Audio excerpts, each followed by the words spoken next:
So, Al, I want to thank Yes. you first of all for granting me this exclusive interview. Yeah, there very few people have interviewed me like this. Yeah. Yeah, I recognize that and I appreciate it. I'm not going to let this go. I'm not going to waste this opportunity. Oh, So, okay, okay. like, first of all, what was it like? Being the subject of the perhaps slightly obscure but very much beloved children's book, Hey Al. Well, yeah, I know. I mean, I know that it influenced you greatly. How do you know You've that? Is told me it because I talk about it every single time we see each other? quite possible. Yeah, yeah, quite possibly. That's Like, the reason. like for years now. Look, here's the thing. Are you familiar with the Jimi Hendrix song "Hey Joe"? Yeah, yeah. I cannot, I cannot see a Joe without saying "Hey Joe." I mean, I say "Hey" to people, But it's always like, "Hey, Joe," every time. Yeah, Yeah, every time. including your brother-in-law, which I know he doesn't love that song because, of course, that song is about a guy named Joe who killed his wife. So Yeah, it's perhaps dark subject matter, but it's a just a catchy little riff, bit. man. It's a catchy little thing. Yeah, it's a good song. And similarly, yes, Hey Al, the children's book by Arthur Yorinks, of course. You know this. Yeah, I mean, he definitely came to me with his idea, and I had to give him the sign off on it, obviously. Yeah, if I remember right, the opening line of the book is Al, a nice man, a quiet man, a janitor. Yeah, yeah, that sounds about right. That lays it out just right. I'm not joking. I'm gonna get on YouTube and see if there's like a reading rainbow version of this book, and I'm gonna put a link to it in the episode when I post this, so that Yeah, everybody. man. If you could find LeVar Burton reading that song, Yes. or reading that book, that would be absolutely fantastic. Then I could finally get you to read it, huh? If LeVar would read it to you. I mean, yeah. There's no way I'm going to actually use my own reading skills, but Yeah, if it's like LeVar would read it, it might be like 12 pages long. It would take forever. I know, it's rough. Now, Al, tell me about this. We'll get to the bagpipe stuff. Sure, But sure. you work in like a top secret government facility underground doing all kinds of research. You are a scientist. Uh, Uh, yes. you is it? I know that there will be some things you can't tell me, but do you wear a white lab coat frequently? Um, yes, I do quite frequently wear not even a white lab coat. Sometimes it's blue. Ah, you mix it up, huh? Or That's is right. or Yeah. is blue like a way of denoting like the not quite so good scientists, so that other people know? Well, it's funny you should mention that. No, it does not. But have you ever watched Better Off Ted? Pretty good Better show. better Pretty off good. Ted, Yeah, it's like a show. It's not Better Off Dead. right? That's a movie. But this is like a I don't know, like a 2 season TV show got canceled. I don't know. It's hilarious. Anyway, there's an episode in there about scientists and their lab coats and the colors of the lab coats and what they mean. So Oh, I see. just go hit that up. It's a great show. It's very entertaining. All right, one more link to include at the in the description for this episode. Better off Yes, Ted. yes. Now there But yeah, might be things. I wear a lab coat often at work. And is the blue just a preference thing? You just get tired of white? You know, although the people who wear the lab coats are scientists with some air quotes there. The people who make the lab coats must think that we're not very smart because they color code the lab coats to denote the size. So when Oh, you go I to put on a see. lab coat, oh yeah, dark blue, that's the one for me. Also, it's a way to shame people on their size, I guess. Yeah. In case You know exactly what size lab coats people are wearing right, just yeah. by looking at them. There's no vertical striping is going to help this because we have the color code. Yeah, they know exactly who we are. So, there really might be some things you can't tell me, but I'm curious. Have the nature of your work? Some people might be interested in it. I know you developed something to do with like disease detection or something like that, right? Sure, yeah. You're probably the first person to remember it. Everybody's like, "You're making a cure for the diseases, right?" And I'm like, "No, no, we're not." Yeah, but we do diagnostic tests. So, here at the beginning of the coronavirus outbreak, there was a short supply of tests. So those tests that everybody was in need of, that's what I make or work on making. So we actually developed a test for coronavirus during this time, and I mean it's a long process. You have to show all sorts of data that shows that it's accurate, and specific and stuff like that, and it has to go all through the FDA, and they have to approve of it and everything like that. And so it's quite a process. So are you? So that's what I do. Is that you low key telling me to stop freaking out about why we don't have a cure yet? You're like, listen, there's a process. No, it's just telling you that I'm not the person to do that. Yeah, everybody listening to this, if you feel upset that there is not yet a cure for coronavirus, send your hate mail to Al. I'll include his address below. And he'll forward it on to the other scientists that work on that. But Because I know them all. Scientists, we all know each other. Yeah, scientists all know each other, of course. Do you? I mean, I'd imagine that part of that process is trying to find people who have it or have had it, so that you can check, right? I mean, is that a bit of a challenge as well? Yeah, so it's usually we don't work with patients directly. It's just like their samples that have been collected previously. So sure. when they go into a clinic or whatever, and they get their swab, that lovely swab that goes all the way up your nose. Yeah, that brain sample they like to get. Yeah, a lot of times I'll end up having that swab at the end of the line. I'll just have this nice frozen tube that has potentially someone's boogers, potentially coronavirus. It's but probably it's yucky. both. It's yucky. It's yucky sometimes. I'm not gonna lie. So if any of us wondered where those swab samples are going, they're all going to Al. So yeah, after they've been initially tested wherever you went to get tested, depending on the collection site, it could potentially come to me. Well, that's exciting. It's kind of fun to think about. Yeah. I get to play with people's boogers. Yuck. So what's the deal? What's the deal with? So I went and played my bagpipes at this really rich guy's house. Okay. Really nice, really rich guy, kind of eccentric. And because he had bagpipes, you know he's a bit eccentric. Of course. And he wanted me to play for like a dinner party, but everybody who showed up had to have their temperature taken and stuff like that, to kind of be safe. But that's not all. Once he got inside sort of the outer courtyard, he had hired a service to like set up a table there to do blood tests for, I think it's the antibody test. Okay, yeah. Now what you're working on is a brain test or a booger test. That would be like to see if someone currently has it, right? Yeah. So what I work on is a nucleic acid test. We actually look for the RNA, or the nucleic acid in the virus, as opposed to the antibodies. Now RNA, that connects pieces of DNA. What I'm trying to remember my high school biology class. No problem. So it's just an analog of RNA or of DNA, basically. So humans have DNA. It encodes their genetic makeup, right? So everything about you is in your DNA. And viruses, instead of having DNA, they have RNA, but it serves the same purpose for them. So, I see. Yeah, the antibody test looks and makes sure that, or it looks for antibodies in your blood that would indicate that you've been infected before or have a current infection. And the DNA or the RNA test, the nucleic acid test, would check to see if you have a current infection. I see. So like the blood test that I had done at this rich guy's house, that was like to see evidence of it having been there, but looking at my body, as it were. And the RNA test would be looking at the virus It could tell you if you've had it or if you currently do have it. I see. And so it's maybe not even as preferable as a nucleic acid test. That's a hot take right there in the science world. Hot take. Yeah, wow. We're getting it all here, folks. I know, right? So when you're not trying to develop tests to help solve this global pandemic situation, what else occupies your time? What do you like to do, Al? Well, I chase my children around a lot. Yeah. I am a designated monster of whatever they're into at the moment, whether it be Scooby-Doo or Jurassic Park or whatever. I'm just the designated monster that gets to chase them around, cause them to squeal at a high pitch and annoy my wife. Now, for like a little bit of reference here, Al, you and I, we've known each other since high school. Correct. But for a little while, we didn't see each other, and like we're still aware of each other. But then when we kind of started to see each other again at band practice, when we both started playing at Garden Valley Pipe Band, I heard you at different times reference your kids. Like, oh, I was doing this with my kids need this, etc.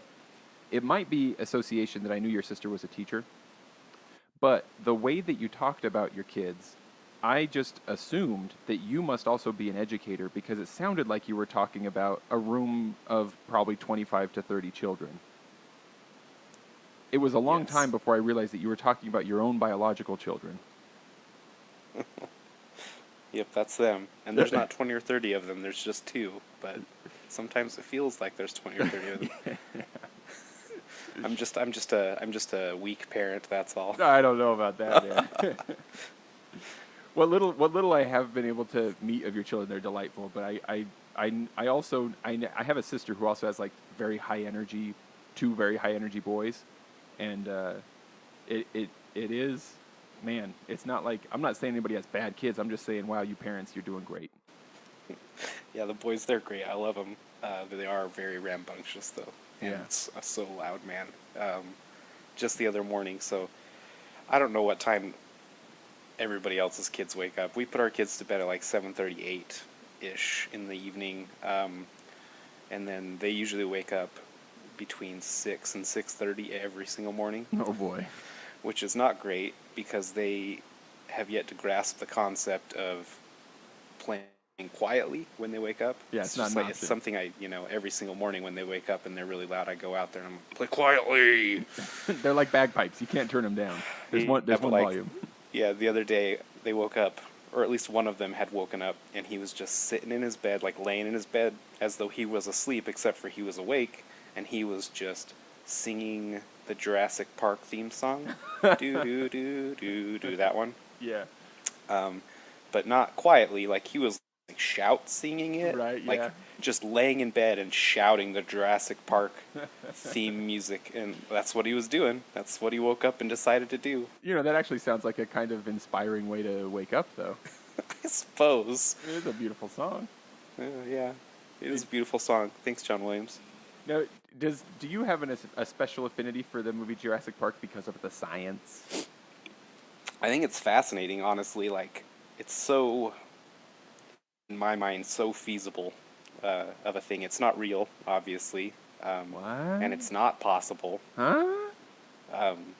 At least at the current moment, that's not a possible thing that could happen. But I mean, the way that it's laid out is so feasible that it's like, yeah, this could happen.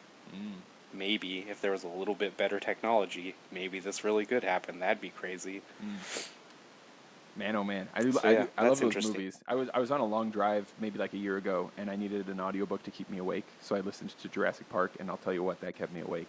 Oh yeah, It's a thriller. I've never actually read the book. Well, who reads, right? I don't even know how to read, but I can tell you that I barely know how to read. Yeah. Yeah, enough to answer emails. you know the letters R, N, and A, right? Yes, there you go. So, Al, what got you started with bagpiping? You've been doing it for a minute. Why'd you I start? have been doing it for a minute. So I started probably in like junior high, maybe a little bit, yeah, probably just junior high, and that's because Susan, my sister, had been playing bagpipes for a few years at that point. Sean, my best friend, had just recently started playing bagpipes. Sean's gonna love my- to hear that. Yeah. Anyway, my older brother Andy, had been playing the drums there for a little bit. That didn't last as long, But he played bass, right? I think he played bass and maybe started trying to learn snare. But yeah, I just remember him being a pretty big deal when he would dance. Is he the right I Andy? don't know. I mean, he might have. I really like about the time that I started playing, he kind of fell off a little bit. So I'm not really sure. I never really played with him. But anyway, there's just a lot of people doing it, and as strange as it sounds, everybody else was doing it, so I did it. And that's not really what you think about when you think about bagpipes, but that's what happened. So peer pressure works. Yeah, it really did. So that's how you got started, but we're now a few years hence. Why do you still do it? What keeps you coming back? Well, yeah, that's a good question. I don't mean to cause an I mean, existential crisis or anything. Like, don't go quitting now. I'm having a problem here. I'm fretting right now. No, yeah, I enjoy playing the pipes. I enjoy the music. I enjoy the culture. it's all great, but I think my number one thing that I enjoy the most about pipe band is just the people. Like they're my friends, and so I enjoy the time to come and hang out with my friends, have fun going on trips with my friends. You know, that's probably the biggest thing. It's just time with my friends. Yeah, Corona's put a bit of a downer on some of that, huh? Definitely has. Who do you think is your, like, outside of the bagpiping community, what do your friends and family, you know, your wife, your kids, your friends and family who don't play, what do they think of it? A lot of people like it. I mean, I think this is probably what everybody experiences. Like, there's a lot of people that like it. Maybe like my family is like, yeah, we like it, but shut up already. Yeah, like we've heard enough. Yeah, stop that. You know, acquaintances at work or friends at work and stuff are always like, you're gonna bring in your bagpipes, bring in your bagpipes. You're going to pipe band tonight, bring in your bagpipes on the way. Like, you know, people want to hear them, and it's probably just like a curiosity thing. And once they hear them once, they'll be like, great, never do that again. Yeah, that was cool. Never again. Yep. So yeah, I mean, I think a lot of people enjoy them, and there's a couple of people that are like, you know, they really don't like bagpipes for whatever reason, and they make jokes at me as well about never wanting to hear my bagpipes. Yeah. But for the most part, I think a lot of people are curious and would like to hear them. And then there's all the way on the other spectrum, or on the other side of the spectrum, people who just love it, can't get enough. So Yeah, do you ever kind of wish that you could play your bagpipes quietly alone and not have anyone either upset or begging for one more song? 100% yes. I would someday like to just have, you know, one of those soundproof practice rooms they have at like schools and stuff. Yeah, yeah. Want one of those. Would be nice, but it'd have to be like super, super soundproof, you know? Right, like suck the sound out of it for you. Yeah, like you're actually jettisoned into space for a time. Hey, to that's practice. That's a great idea. It could be a profitable company. We should try that. Put a pin in that. You're a scientist. But yeah. You could make this happen. Yeah, just like it's easy stuff. So what? Who usually does get to listen to you practicing? Is it usually wife and kids, or do you go elsewhere to practice to spare them? Yeah, I usually will go to like a park or something. I try to never go to the same place twice because I don't want to bug people or have people come out and listen to me. I don't know. Like it's funny because bagpipes are such a loud instruments, but I like really don't like it when people listen to me play. Yeah, like people walking on the sidewalk look at you and like, don't listen to me. Yeah, when I used to live in Logan, going to school, I would just drive to different parks, and it doesn't matter, man. Wherever you go, people just come out of the woodwork when you start playing. And you know, it takes a while. You can't just like do something quick and get out. You got to tune up and warm up, and then by the time you're like ready to go, there's like 6 people there, kind of like trying to walk by but not watch you, but they're actually just there to watch you. You know? Right? Yeah, they're not sitting down with popcorn, but it's pretty close. Yeah, basically. So, what kind of setup are you playing right now? Like, what kind of pipes? What kind of reeds? What's your gig? Oh man, you've hit on something that I just have no idea about. A lot of That's stuff. okay. That's all right, man. I know I have Kinnairds as far as my drone reeds. I'm playing a band reed for my Channer reed, which I don't know what it is. I don't know. Do you remember what color the string is on it? I don't. That's all right. I don't. Anyway, and then my pipes are a mystery to me. When I was in high school and I graduated from the Bagpipes that I had been playing on, my parents worked with Don and got me a nice set of pipes that are not a genuine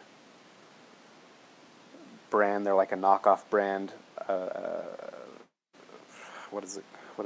A lookalike of a certain nice brand of pipes, but I have no idea what they're a lookalike of. I just know that they're not the actual version of it. So I don't know. It's a mystery. Oh, man. Well, who knows? Hey, maybe they're like unmarked World War I pipes or something. Perhaps. I mean, they never know. sound great. I think they sound great and they're nice, but yeah, I have no idea. It's one of those things that Don was like, yeah, I have these pipes, and they're this price. And we were like, yep, Okay. that's the ones. The pipes pick the piper. That's the truth. Yeah, yeah. Do you have any favorite places that you've played, people for whom you've played, gigs, anything that stands out, whether it be for its ridiculousness, its funniness, its coolness? Sure. So once when I was at school again up in Logan, I did a funeral, and I did it up at I think it's the North Logan Cemetery. But anyway, it's just like the most beautiful cemetery I've ever seen, which sounds weird, but it was beautiful cemetery. Like you drive up kind of on the hills of this beautiful green mountain, and there's just luscious trees, and it was just a beautiful green area, and it was kind of off from the rest of the city. So Yeah. I don't know. It was just a really good experience. The funeral went great. That probably had something to do with it. Didn't have my pipes explode on me Yeah. in front of everybody. But yeah, that was really nice. So playing in I pretty think- places. Yeah, helps makes it nicer. Pretty places. Yeah, I'm all about that. We did a Scottish festival a while back in White Peaks. That was the Queen Mary. Queen Mary? Yeah, the Queen Mary. That's the one with the boat. Yeah, the one with the boat. I don't think we actually got to play on the boat. We got to go on the boat and take some pictures in our uniforms, which was pretty cool. One time we did one in Las Vegas. It was like a Scottish festival in Las Vegas, and we with the played on peacocks. the old strip, Oh, and it was really cool. Like the competition circle was actually set up like in the road, So like that in the was middle of the street. that was before they started doing it at that fairgrounds with the peacocks. Then that was Yeah, that's correct. This was like the first year we did it as White Peaks. oh, that's pretty cool. I didn't. But yeah, it realize was that they'd just had like that elsewhere. it was just like set up in the street, and that's where the competition circle was. Kind of cool. Did they stop traffic? Yeah, it's the old strip. Okay. What's it called? I was gonna say like Whatever street. I don't remember, but yeah, there was not a lot of traffic, and if there was, I'm sure they diverted it. But yeah, it was really cool. that does sound cool. Was that in the middle of summer though too? Oh yeah, I'd imagine that was perhaps painful. it was quite warm. Yeah. I mean, Vegas gets a little warm. It might have been in the fall. I actually don't remember like sweating my face off, but so it might have been in the fall. But anyway, the venue was cool. So Al, if money were no object, what would be the sort of the bagpiping thing that you'd have? And this could be travel, uniform, instruction, instrument, anything that's kind of related. Jeez. I'd probably get myself a new set of pipes. I don't know. I don't even know why. Like, my pipes are great, but ones with maybe a little nicer finish on the outside. Like, Yeah. I do enjoy like the silver finish on them. Mine just have the false ivory caps and ferrules and stuff. So So you'd want like silver maybe something everywhere. like that. Yeah. Would you go for I the mean- engraved silver or like just like a smooth finish? Probably engraved. That looks real good. Yeah.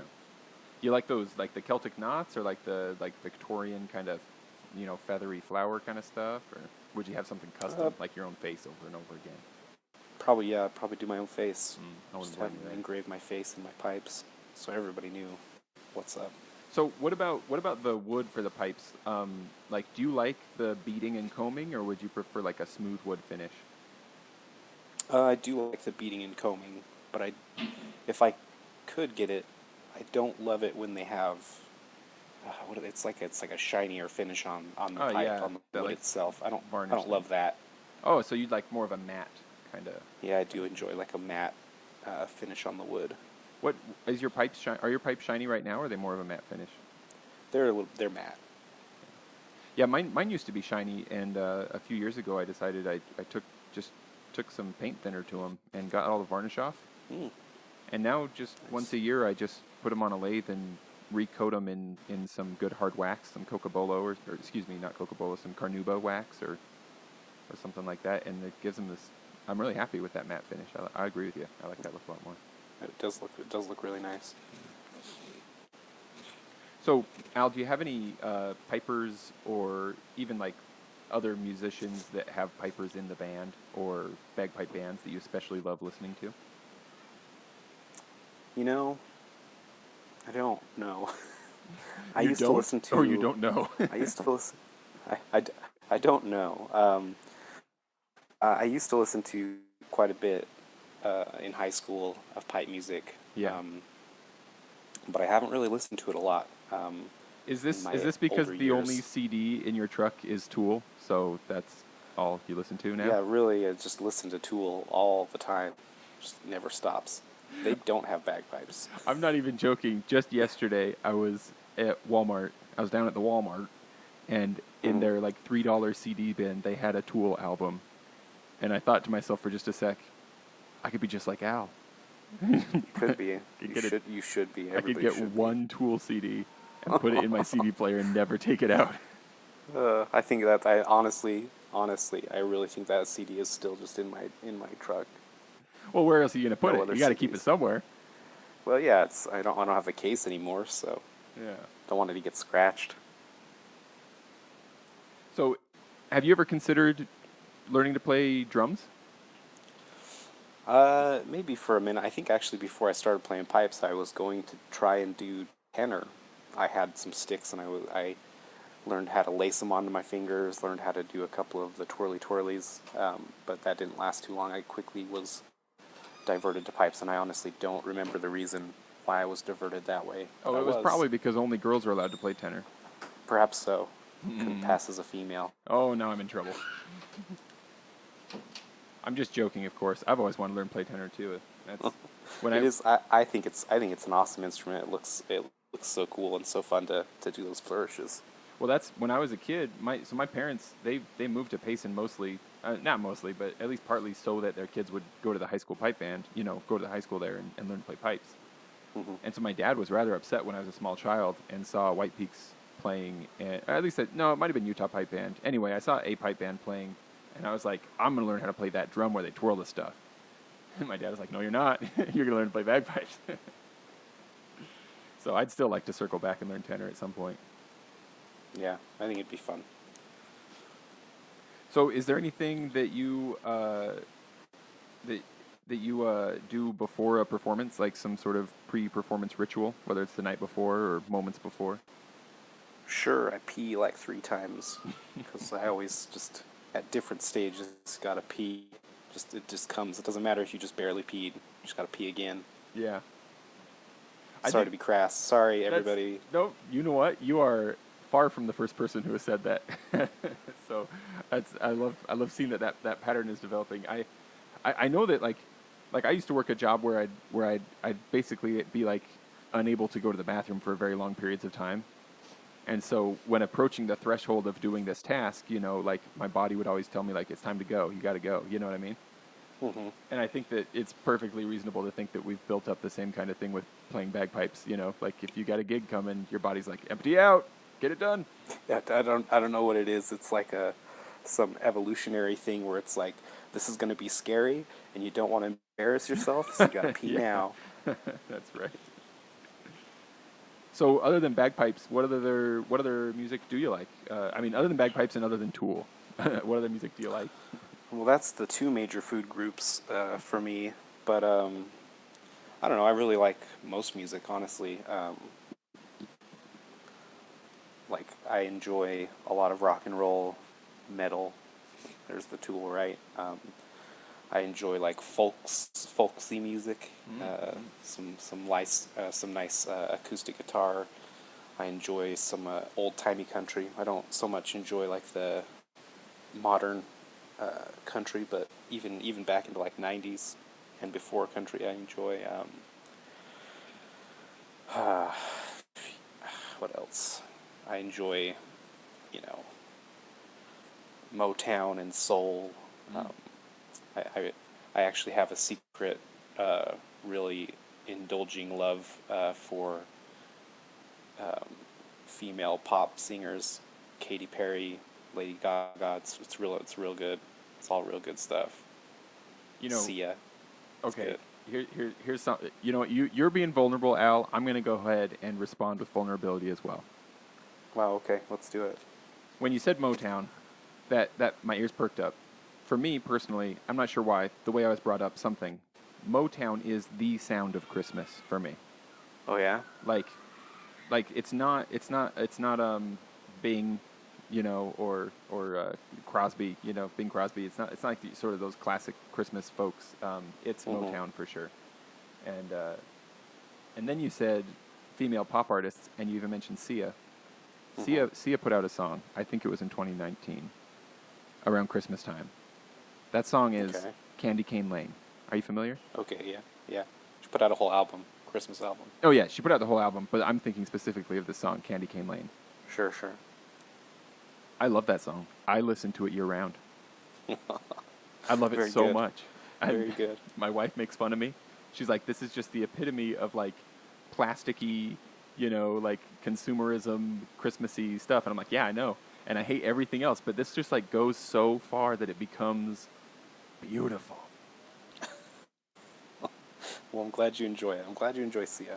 I'm glad that we were able to talk about this. I've never told anybody else. Well, now everybody knows everybody. Oh yeah, like there are gonna be like 3 people who are gonna be aware of this now. So Well, your secret's out, and that's good. Way to be free. yeah, I feel better now. Maybe I'll start listening to it without headphones on. Who cares? Who knows? Especially when I Yeah. listen to it like in June. Just drop that window down, crank the volume up. Who cares who's next to you at the stoplight? That's right. Candy Cane Lane, all the way. Do you play any other instruments? Do you noodle around on the guitar or anything like that? No, I would love to learn how to play the guitar or the fiddle would be great. The fiddle. In high school, junior high, I guess junior high, I probably stopped in high school. In junior high and middle school, I played the oboe. The oboe, really? The other double-bladed reed Right. instrument, yeah. But I also hated that because it's a solo instrument a lot of times. And so, as the music became more complicated, there would often be oboe solo parts, and I hated it because I was not very good. And having grown up in the same area, I know that our schools were not very big. It was a semi-rural area. Were you the only oboe player in most cases? There's usually like 2 or 3 of us. Gotcha. Yeah. Do you feel like that translated over in any way for your bagpiping, though? Do you think that kind of gave you a leg up on fingering work and stuff like that? Maybe just getting used to, doing different fingerings and stuff like that. Yeah. I mean, there's not a lot really in common. I know it's a double-bladed instrument, but you don't actually play directly on the reed with the bagpipe, so that's pretty different. Maybe the care for a double-bladed reed is something that I would have learned. Learn how to be careful. Well, Al, are you binging any TV shows right now? What's your go-to? Oh baby, this is my TV time. This time of the year because I love scary crap. Love scary crap. Do you? Are you like what's that all scary stuff all the time service that's out now? Is it it's like Cringe or something like that. It's like a streaming service. It's just like nothing but scary shows. I don't know, but I'm gonna have to look into that because I'm into it. I'm into it because it scares the crap out of me. It's not because I am like looking to feel something in the world or something. It just scares the crap out of me. I get scared really easy, but And you I like enjoy it. Mm. So, like a lot of the things I listen to during the months of like June to November, because that's when Halloween season is, obviously. Yeah, that's when Halloween starts. Are like scary podcasts, like on my way to work while I'm at work. If I'm not doing something that I have to concentrate on super hard, just listen to scary podcasts and freak myself out. And then when it comes to TV time, I watch scary shows. So lately I've been watching Hill House with my wife on Netflix. If anybody's ever seen that, it's pretty spooky. They just came out with the second season, so we just got through the first season together to get her caught up, and now we're going to start the second season, and I'm very frightened about it. Oh, so you haven't seen it before? You're watching it right now? No, I've seen the first season, but we just watched it again to get my wife caught up, and then we're going to do the second season. So do you have a specific scary movie genre that's your especially your favorite? Like is it psycho thriller, like like bloody thrasher kind of thing? yeah, so I'm not super into like slasher stuff. I'm more into like supernatural, ghosty stuff. Ghosty stuff. That's Alien-y stuff really too, gets or me. mostly ghosty? Alien-y stuff's good. I have a hard time finding stuff that's like subtly spooky and alien-y. A lot of that's really in your face, and it's more science fiction than horror. But Sure. yeah, there's a few good space horror films that I enjoy. Did you ever see a movie called Watcher in the Woods? I did. My mom used to push that on us Halloween times to make sure we weren't watching the bad Halloween movies, you know? Oh, sure. Yeah, because Disney produced that one. If I Yeah, remember right. yeah. It's a spooky show though. I'm like, this is made by Disney. That's crazy. It's Yeah, scary. I can't watch it now. Honestly, I'm not speaking hyperbolically, Al. When I saw that movie, I went over a year without looking in the mirror. Like when I walked into a bathroom, whether it was at home or at school, and this was when I was in elementary school, I would avert my eyes and run as fast as I could to get past the mirror. If I accidentally saw my reflection in like shiny metal or something, I'd look away right away. Car mirrors, anything. And I know for sure it was over a year because it went from Halloween time to Halloween time. And I swear, never looked in the mirror. Yeah, I mean, the reason I like scary movies is because I get freaked out. So trust me when I say, like, I also get, I don't know, like I have a hard time sleeping sometimes after I watch stuff. And you love it, huh? And I love it. Well, cool. So Al, as we you can imagine that in post I'll add like some drones or something like this. So very, very artfully we will fade out. And Yes, the drones yes, will I've been fade listening in. to the other episodes. Really Yeah. good. Oh, good. You're one of the 3 listeners. I appreciate that. Thank you very much. Yeah, yeah, it's me. So as it's fading out, give me some words of wisdom. Oh, jeez. Let me put you on the spot here. Do things that are good. Things